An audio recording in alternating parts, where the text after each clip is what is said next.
Today was day 5 of the Ronald Exantus trial being held in Lexington on a change of venue from Woodford County.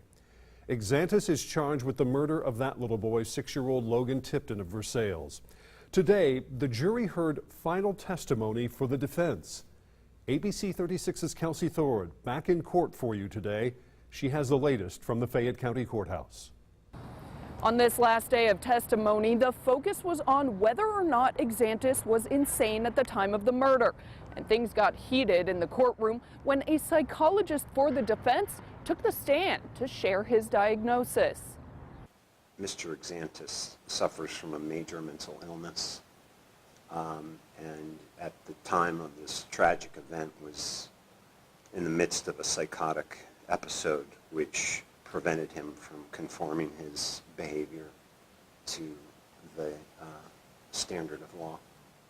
Dr. Kenneth Benedict, a psychologist from North Carolina, took the stand Thursday, testifying it was mental illness, not a synthetic drug, that caused Exantus to go insane and stab 6-year-old Logan Tipton to death.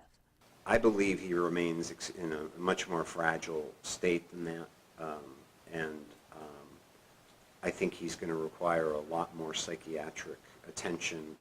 But the prosecution was critical of Dr. Benedict's diagnosis, saying doctors at the Kentucky Correctional Psychiatric Center, where Exantus was treated, believe his psychotic episode was drug-induced.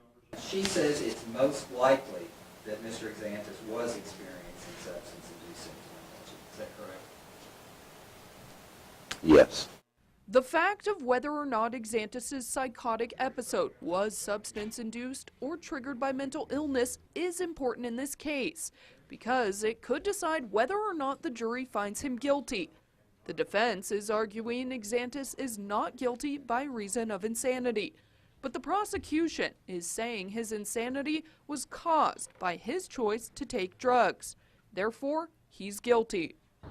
Now court will resume Monday when the jury will hear closing arguments before beginning deliberation. Reporting in Lexington, Kelsey Thorud, ABC 36 News.